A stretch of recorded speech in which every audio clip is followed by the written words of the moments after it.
Hi, my name is Steve Oakley. I'm going to talk to you about our SawStop table saw. And here we are. There's nothing more important than safety. Safety glasses are the most important thing you can wear. To turn this machine on, there's two switches. This switch right here, which has a key that can be removed. We usually leave it in, but this key can be removed. If you do, you can't turn it on. It has to go to the on side. You'll see it. As long as this red light is blinking, it's not ready to start. If I try and turn it on, nothing happens. Once it goes green, I can pull out this tab and we have power. Turn it off. It's important not to get your hands anywhere near the blade while it's moving. This will discharge if the blade is moving and that light is on, and it will set off an explosive charge that will stop the blade and drop it on the table. Unfortunately, the explosive charge is fairly expensive and the blade will be ruined. So we have to be careful not to hit a staple or any metal like this bullet in this wood. You can usually spot these because you'll see these distinctive scarring on the wood. That's a hint that you might have something in there. Wood has grain, so as long as we're cutting with the grain, that's fast and that's called ripping. If we cut across the grain, that's cross-cutting. The table saw is best for ripping, so I will rip a piece of wood. Nice piece right here. You can see the grain on this. I'm going to set this up. This line here follows this scale. If I want to cut something and have it be exactly 2 inches wide, I set that to 2 inches and that's what I'll get. Whenever I'm cutting, I'm going to raise the blade so that the throats, turning this clockwise raises the blade, and I want to raise it so that the throat, this part of the blade, is above the level of the wood. So I can be anywhere from about here on up.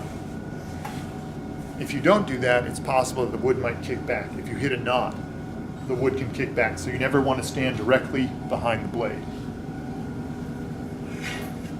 To feed this through, safety glasses on, fence is locked, check that it's going to make the cut I want, turn it on, and I'm standing with my hip outside of the line of this blade. I'm going to keep my left hand here against the fence, and I'm going to feed it through.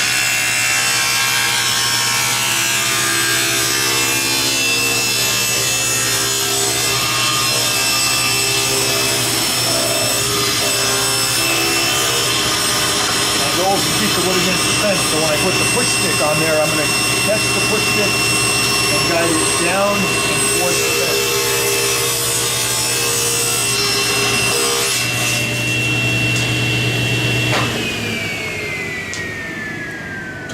I don't like to move anywhere near that blade until it's stopped. Then I can take away the piece of scrap and I can take away my piece of wood.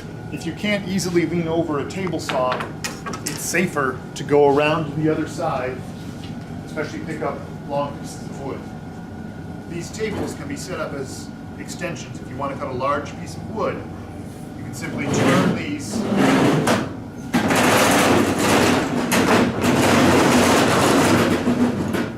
a very long cut, so you can safely handle a large piece of plywood on this machine if you'd like.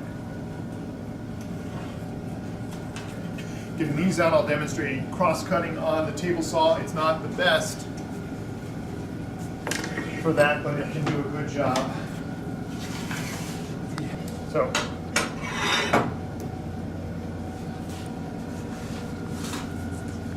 So this is a miter. If I want to cut across the grain, I would mark where I want to cut. Say I want a piece that is 17 inches long. I'd put a mark on the 17 and an X on the side I don't want. I'd line that up and move this so that my line is on this side of the blade. Set my saw height correctly. Turn on the saw. I And I'm going to have one hand on here and the other hand trapping it. So my hands are not going to get near that blade. I'm going to engage, check my work. I need to index it over just a little bit. Splitting my line. Cut it off. But I want to get rid of that piece of scrap. I'm not getting my fingers near it. I'm picking up a push stick or piece of scrap wood to get it out of the way. Now that I've done a cross cut and a rip, I'm done with the project. I weigh my gauge. I lower the saw, brush it off.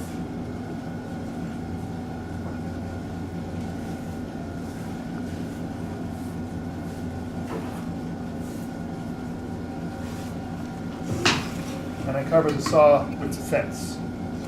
This is a safe way to leave the machine. I can also turn off the power. I think that's everything we need to talk about with the table saw.